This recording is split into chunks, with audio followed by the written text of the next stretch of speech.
కొవ్వు భూతం ఇప్పుడు మన ఒంట్లోని కీలకమైన అవయవాలను సైతం చుట్టుపెడుతోంది. మనకు ప్రాణాధారమైన కాలేయం పైన సైతం ఇవాళ కొవ్వు పేరుకుపోతుంది. గాడి తప్పిన ఆహారపు అలవాట్లు కావచ్చు, లేదా మద్యం కావచ్చు. కారణాలేవైనా కుటుంబ పెద్దలాంటి కాలేయం మీద కొవ్వు పొరలు పొరలుగా తిష్టవేసుకోవటం అంటే మొత్తం మన శరీర ఆరోగ్యమే ప్రమాదంలో పడినట్లే. అయితే ఇలాంటప్పుడు నిత్యం కొన్ని ప్రత్యేకమైన యోగాసనాలను సాధన చేస్తూ ఉంటే మంచి ఫలితం ఉంటుంది. ఫ్యాటీ లివర్ సమస్యను తగ్గించే యోగాసనాలు, వాటి సాధనలో మెలకువల గురించి ఇప్పుడు చూద్దాం.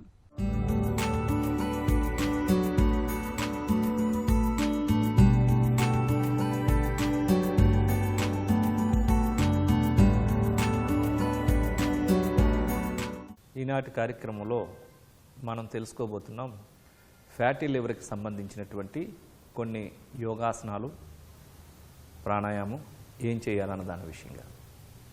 ప్రస్తుత కాలంలో చాలామంది ఈ ఫ్యాటీ లివర్ సమస్యతో బాధపడుతూ ఉన్నారు. సాధారణంగా ఈ ఫ్యాటీ లివర్ అంటే ఏంటి అంటే ఈ కాలేయంలో ఎక్కువ కొవ్వు పెరిగిపోవడం.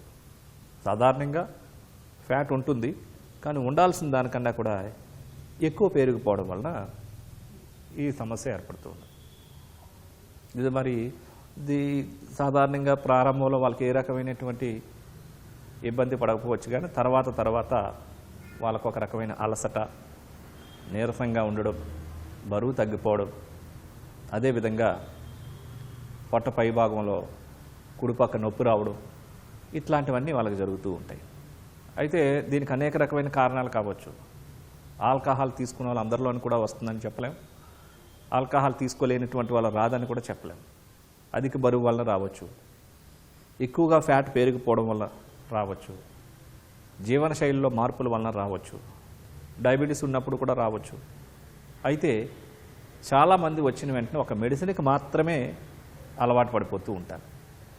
మన శరీరానికి యోగ సాధన అందజేసినప్పుడు శరీరంలో వివిధమైనటువంటి కండరాలు, అవయవాలన్నీ కూడా వాటంతటా అవి శక్తిని పుంజుకోవడం ద్వారా సహజమైన ఆరోగ్యాన్ని చేకూర్చుకుంటూ ఉంటాయి. అంటే మన బాడీలో ఇమ్యూనిటీ లెవెల్స్ పెరగడం ద్వారా, స్ట్రెస్ లెవెల్స్ తగ్గిపోవడం ద్వారా ఆయా భాగాలన్నీ కూడా వాటంతట అవి ఆరోగ్యాన్ని పొందడం జరుగుతూ ఉంటుంది. మీరు కొన్ని ప్రత్యేకమైన ఆసనాలు, ముద్రలు, ఆహారపు అలవాట్లతో కూడినటువంటి జీవన శైలిని మార్పు చేసుకుంటే ఈ ఫ్యాటీ లివర్నే కాదు, ఏ రకమైనటువంటి వ్యాధినైనా సరే నయం చేసుకోవచ్చు. దీనికి కొన్ని ప్రత్యేకమైనటువంటి ఆసనాలు ఉన్నాయి. అదే భుజంగాసనం, ధనురాసనం, నాడీ శోధన. వీటిని రెగ్యులర్గా చక్కగా సాధన చేసినట్లయితే చాలా అద్భుతమైనటువంటి మార్పులను చూడవచ్చు. ఇప్పుడు వాటిని ఏ విధంగా చేయాలో చేసి చూద్దాం. ఇప్పుడు ముందుగా దండాసన భంగిమకి రావాలి. అందరూ కూడా కాళ్ళు స్ట్రైట్గా పెట్టుకొని ఇప్పుడు శవాసనంలోకి రండి.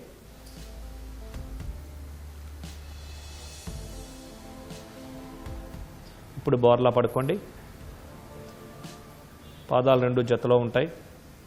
రెండు చేతుల్ని భుజాల కింద బోర్లించి ఉంచి 2 అరిచేతులు నేల మీద ఉంచాలి. గడ్డం నేలను తాకుతున్న విధంగా ఉంటుంది. ఈ స్థితిలో శ్వాసను తీసుకుంటూ హెడ్ని నిదానంగా పైకి రేజ్ చేయాలి. హెడ్, నెక్, చెస్ట్ని పూర్తిగా పైకి రేజ్ చేసి ఎంత సాధ్యమైతే అంత పూర్తి పైకి చూస్తున్న విధంగా ఉండాలి. 1 2 3 4 5 6 7 8 9 10 11 12 13 14 15. ఇప్పుడు నిదానంగా యథాస్థానానికి రావాలి. ఇప్పుడు మకరాసనలో విశ్రాంతి స్థితిలో ఉండండి.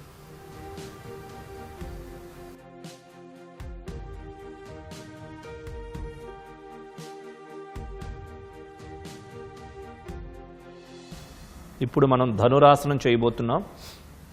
2 చేతులు స్ట్రైట్గా ఉంచుకోండి. ఇప్పుడు లెఫ్ట్ లెగ్ని ఫోల్డ్ చేసి లెఫ్ట్ హ్యాండ్తో లెఫ్ట్ లెగ్ యొక్క పాదాన్ని పట్టుకోవాలి. అదేవిధంగా రైట్ లెగ్ ఫోల్డ్ చేసి రైట్ హ్యాండ్తో రైట్ లెగ్ని కూడా పట్టుకోవాలి. ఈ స్థితిలో శ్వాసను తీసుకుంటూ పూర్తిగా ఒకేసారి హెడ్ రేజ్ చేసి చెస్ట్ని, తొడ భాగాన్ని పూర్తిగా రైజ్ చేసి ఎంత వీలైతే అంత స్ట్రెచ్చింగ్ భాగంలో ఉండాలి. 1 2 3 4 5, 6, 7, 8, 9, 10, 11, 12, 13, 14, 15. ఇప్పుడు నిదానంగా కిందకి యథాస్థానానికి రావాలి.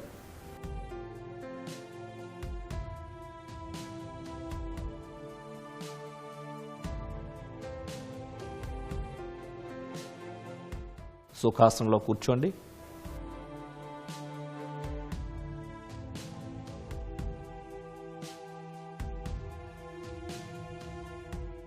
నాడీ శోధన చేస్తాం. ఎడమ చేతిని ధ్యాన ముద్రలో ఉంచుకోండి. కుడి చేతిని ఇండెక్స్ ఫింగర్ని మిడిల్ ఫింగర్ని ఫోల్డ్ చేసి ప్రాణాయామ ముద్రకు రావాలి. కుడి చేయి బొటన వ్రేలుతో కుడి ముక్కుని మూసివేసి ఎడముక్కు ద్వారా శ్వాసను ఉంటే తీసుకోవాలి. ఎడముక్కు ద్వారా శ్వాసను తీసుకున్న తర్వాత ఎడమ సైడ్ క్లోజ్ చేసి ఆ రైట్ సైడ్ నుంచి శ్వాసను విడిచిపెట్టాలి. మరలా రైట్ సైడ్ నుంచి శ్వాసను తీసుకొని లెఫ్ట్ సైడ్ నుంచి విడిచిపెట్టాలి. మరలా లెఫ్ట్ సైడ్ నుంచి శ్వాసను తీసుకుంటూ లెఫ్ట్ సైడ్ క్లోజ్ చేసి ఆ శ్వాసను రైట్ సైడ్ నుంచి విడిచిపెట్టాలి. గమనం అంతా శ్వాస పైన ఉంటుంది. శ్వాసని నిదానంగా తీసుకుంటూ నిదానంగా విడిచిపెట్టాలి. గమనం అంతా శ్వాస పైన ఉంటుంది. విశ్రాంతిగా నిదానంగా శ్వాసను తీసుకుంటూ నిదానంగా శ్వాసను విడిచిపెట్టాలి. మైండ్ రిలాక్స్గా ఉంటుంది. మైండ్ ప్రశాంతంగా ఉంటుంది.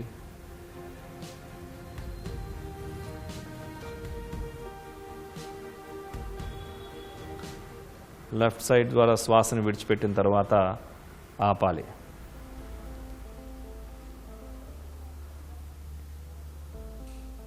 శ్వాసను విడిచిపెట్టిన తర్వాత ఆపండి.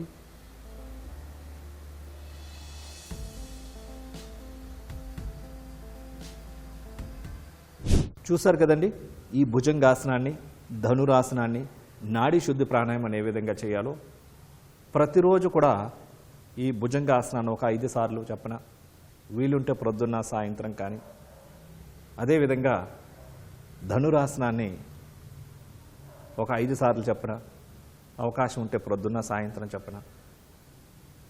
అదేవిధంగా నాడీ శోధన కూడా ప్రతిరోజు ఒక 5 నుంచి 10 నిమిషాలు చెప్పన ప్రొద్దున్న సాయంత్రం చేసుకున్నట్లయితే చాలా అద్భుతమైనటువంటి మార్పులు కనిపించడం అనేటువంటి జరుగుతూ ఉంటుంది.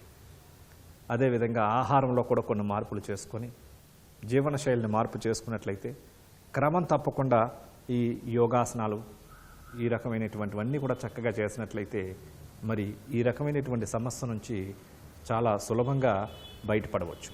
చూసారు కదండి, మరి ఈ ఫ్యాటీ లివర్కి సంబంధించినటువంటి భుజంగాసనం, ధనురాసనం, నాడీ శుద్ధి ప్రాణాయామాలు చేసి అందరూ ఆరోగ్యంగా ఉండాలని కోరుకుంటున్నాం. కాలేయంపై కొవ్వు పేరుకుపోవటం అనేది ఎప్పటికైనా ప్రమాదకరమే. ఆహారపు అలవాట్లను చక్కదిద్దుకొని జీవనశైలిని గాడిలో పెట్టుకోవడంతో పాటు నిత్యం కొన్ని ప్రత్యేకమైన యోగాసనాల్ని సాధన చేస్తూ ఉంటే మంచి ఫలితం ఉంటుంది.